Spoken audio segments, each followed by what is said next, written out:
Hi, എല്ലാവർക്കും നമസ്കാരം. എല്ലാവർക്കും എൻ്റെ പുതിയ വീഡിയോയിലേക്ക് സ്വാഗതം. നമുക്കിന്ന് വയനാട് ജില്ലയിലെ പുൽപ്പള്ളിക്കടുത്തുള്ള മാവിലാന്തോടിലെ കാഴ്ചകൾ കാണാം. അവിടുത്തെ പ്രത്യേകത എന്താണെന്ന് വെച്ചാൽ, നമുക്ക് എല്ലാവർക്കും അറിയുന്ന നമ്മുടെ ചരിത്ര പുരുഷൻ കേരളവർമ്മ പഴശ്ശിരാജാവിന് തൻ്റെ ജീവൻ വെടിയേണ്ടി വന്ന സ്ഥലം കൂടിയാണത്. അതായത് ബ്രിട്ടീഷുകാരോട് പടപുരുതി അദ്ദേഹം വീണ സ്ഥലം. നമുക്ക് അവിടുത്തെ കാഴ്ചകൾ കാണാം. അപ്പോൾ എല്ലാവർക്കും ഒരിക്കൽ കൂടി എൻ്റെ വീഡിയോയിലേക്ക് സ്വാഗതം. ഇതാണ് പഴശ്ശിരാജ ലാൻഡ്സ്കേപ്പ് മ്യൂസിയത്തിൻ്റെ പ്രവേശന കവാടം. രാവിലെ 9 മണി മുതൽ വൈകുന്നേരം 5:30 വരെയാണ് ഇതിൻ്റെ പ്രവർത്തന സമയം. ചെറിയൊരു പ്രവേശന ഫീസുണ്ട്. ധാരാളം വണ്ടികൾ പാർക്ക് ചെയ്യാൻ വേണ്ടി അതിമനോഹരമായ പാർക്കിംഗ് സ്പേസും ഒരുക്കിയിട്ടുണ്ട്.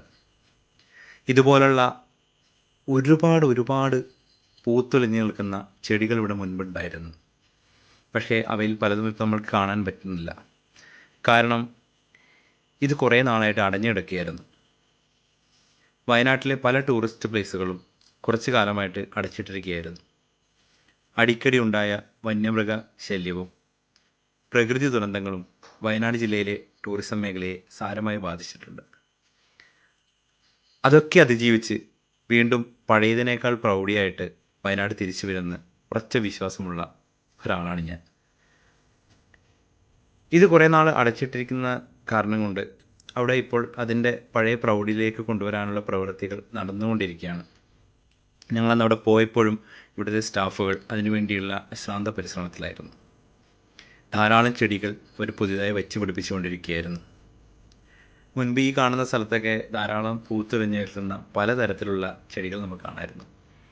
അതൊക്കെ എന്തായാലും തിരിച്ചു വരും, അത് അത്രയ്ക്ക് ഉറപ്പുണ്ട്.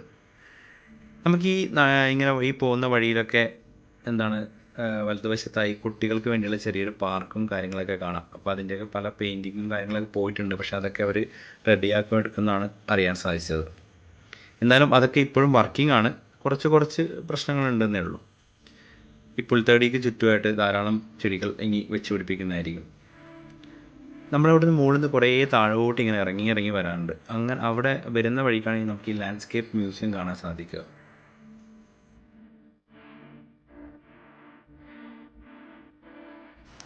നമ്മുടെയൊക്കെ ജീവിതത്തിലെ തിരക്കുകളൊക്കെ മാറ്റിവെച്ച് നമ്മുടെ ഫാമിലിയായിട്ട് ചില വൈകുന്നേരങ്ങൾ ചിലവഴിക്കാൻ പറ്റിയ ഏറ്റവും മനോഹരമായൊരിടമാണ് പഴശ്ശിരാജ ലാൻഡ്സ്കേപ്പ് മ്യൂസിയം.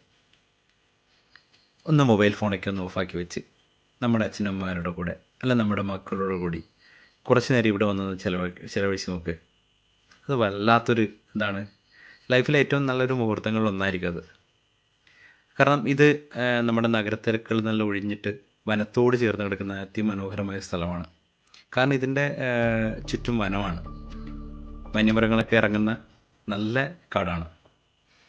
അപ്പം നമ്മുടെ ഇവിടെ വരുമ്പം ധാരാളം കിളികളുടെ ശബ്ദവും താഴെ കൂടെ ഒരു തോടൊഴുകുന്നുണ്ട്, അതിൻ്റെ ശബ്ദവും എല്ലാം കൊണ്ട് നമുക്ക് പ്രകൃതിയിൽ ലയിച്ച് അങ്ങനെ നമുക്ക് ഇരിക്കാൻ പറ്റുന്ന ഒരിടം കൂടിയാണ് മാവിലാന്തോട് ലാൻഡ്സ്കേപ്പ് മ്യൂസിയം. നമ്മുടെയൊക്കെ വൈകുന്നേരങ്ങളിലൂടെ കുഞ്ഞുമക്കളായിട്ടൊക്കെ വന്നു കഴിഞ്ഞാൽ അവർക്ക് ഓടി നടക്കാൻ ധാരാളം സ്പേസ് ഉണ്ട് ഇവിടെ.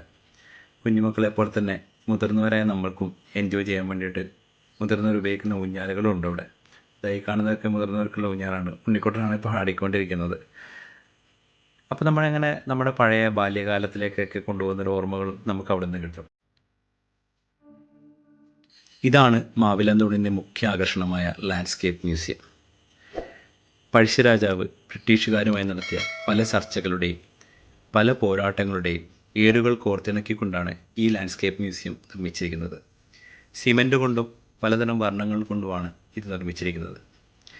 നമുക്കിവിടെ ഓരോ നിർമ്മിതിയുടെയും സൈഡിലായിട്ട് അത് എന്താണെന്ന് വിവരിച്ചുകൊണ്ടുള്ള ഒരു ഫലകം കാണാൻ പറ്റും. നമുക്കപ്പോൾ അതിലൂടെ കാര്യങ്ങൾ കൂടുതൽ വ്യക്തമാവുകയും ചെയ്യും, മനസ്സിലാക്കാനും സാധിക്കുകയും ചെയ്യും. കുഞ്ഞുമക്കളൊക്കെ വന്നു കഴിഞ്ഞാൽ അവർക്ക് നമ്മുടെ മാവിലാന്തോടിൻ്റെ ചരിത്രവും പഴശ്ശിരാജാവ് നടത്തിയ പോരാട്ടങ്ങളുടെ ചരിത്രവും എല്ലാം ഇവിടെ നിന്ന് പഠിക്കാൻ സാധിക്കും. അത്രയേറെ ചരിത്രം ഉറങ്ങിക്കിടക്കുന്ന മണ്ണാണ് മാവിലാന്തോട്. ഇതാണ് പഴശ്ശിരാജാവും അദ്ദേഹത്തിൻ്റെ പ്രിയപ്പെട്ട കുതിരയുമുള്ള ഒരു മനോഹരമായ നിർമ്മിതി. 2 തട്ടുകളിലായിട്ടാണ് ഇവിടെ ലാൻഡ്സ്കേപ്പ് മ്യൂസിയം സ്ഥിതി ചെയ്യുന്നത്. രണ്ടാമത്തെ തട്ടിൽ നിന്ന് അദ്ദേഹത്തിൻ്റെ പടത്തലവന്മാരെക്കുറിച്ചും അദ്ദേഹത്തിൻ്റെ സൈന്യത്തെക്കുറിച്ചും നമുക്ക് കൂടുതൽ കാര്യങ്ങൾ മനസ്സിലാക്കാൻ സാധിക്കുന്നതാണ്. അദ്ദേഹത്തിൻ്റെ മരണത്തെപ്പറ്റിയും പല കഥകളും കേൾക്കുന്നുണ്ട്. ബ്രിട്ടീഷുകാർ തന്നെ പിടികൂടുന്നതിന് മുമ്പായിട്ട് തൻ്റെ വജ്രമോതിരം കഴിച്ച് സ്വയം ആത്മഹത്യ ചെയ്തതാണെന്നും അല്ലാതെ അതിനു മുൻപ് സ്വയം മുറിവേൽപ്പിച്ച് മരണം വരിച്ചതാണെന്നും കഥകൾ പറയുന്നുണ്ട്. പക്ഷേ ബ്രിട്ടീഷ് ചരിത്രരേഖകളിൽ പറയുന്നത് അദ്ദേഹത്തെ കീഴ്പ്പെടുത്തി വധിച്ചു എന്നാണ്. അദ്ദേഹത്തെ വധിച്ചതിന് ശേഷം പല്ലക്കിൽ കയറ്റി മാനന്തവാടിയിലെത്തിച്ച് ഒരു ധീരയോദ്ധാവിന് നൽകേണ്ടുന്ന എല്ലാ പരമോന്നത ബഹുമതികളും നൽകിയിട്ടാണ് മൃതദേഹം അവിടെ മാനന്തവാടിയിൽ സംസ്കരിച്ചത്.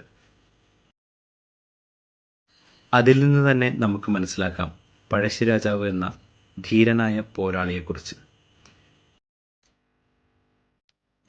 തൻ്റെ നാടിനു വേണ്ടി പടപൊരുതി വീരമൃത്യു വരിച്ച പഴശ്ശിരാജാവ്. അദ്ദേഹത്തിൻ്റെ ഒരു പൂർണ്ണകായ പ്രതിമയുണ്ട് വനത്തോട് ചേർന്ന് മാവിലാന്തോട്ടിൽ. അതാണ് നമ്മളിപ്പോൾ ഈ കാണുന്നത്. വളരെ വലിയൊരു പ്രതിമയാണ്. വളരെ മനോഹരമായിട്ട് എന്നത് നിർമ്മിച്ചു വെച്ചിട്ടുണ്ട് അവിടെ. ഇവിടെ നിൽക്കുമ്പോൾ നമുക്ക് വല്ലാത്തൊരു ഫീലിംഗ് ആണ്. കേരളവർമ്മ പഴശ്ശിരാജാവ് അദ്ദേഹം പൊരുതി വീണ സ്ഥലമാണ് നമ്മളീ കാണുന്നത്. അതിനോട് ചേർന്ന് തന്നെ ഒരു രക്തസാക്ഷി മണ്ഡപം കൂടിയുണ്ട്. വയനാട് വരുന്നവർ തീർച്ചയായും കണ്ടിരിക്കേണ്ടിരുന്ന ഒരു മനോഹരമായ സ്ഥലമാണ് മാവിലാന്തോട് ലാൻഡ്സ്കേപ്പ് മ്യൂസിയം.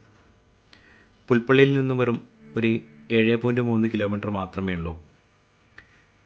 ബത്തേരി സൈഡിൽ നിന്നായാലും മാനന്തവാടി സൈഡിൽ നിന്നായാലും പുൽപ്പള്ളിയിൽ വന്നിട്ട് ഗൂഗിൾ മാപ്പ് ഇട്ടാൽ നമുക്കിവിടെ സുഖമായിട്ട് എത്തിച്ചേരാൻ പറ്റുന്നതാണ്. വനത്തോട് ചേർന്ന് കിടക്കുന്ന പ്രദേശമായതുകൊണ്ട് തന്നെ ധാരാളം വന്യമൃഗങ്ങളൊക്കെ ഉണ്ട്. അപ്പം ഈ ഫെൻസിങ്ങിൻ്റെ ഒക്കെ പുറത്തോട്ട് ഇറങ്ങുന്നത് ശ്രദ്ധിക്കുക. അപ്പം ഈ വീഡിയോ എല്ലാവർക്കും ഇഷ്ടപ്പെട്ടു എന്ന് കരുതുന്നു. നിങ്ങളുടെ അഭിപ്രായങ്ങളൊക്കെ കമൻറ്റായി രേഖപ്പെടുത്തുക. അപ്പം മറ്റൊരു വീഡിയോ ആയിട്ട് നമുക്കിനിയും കാണാം. എല്ലാവർക്കും എൻ്റെ നമസ്കാരം.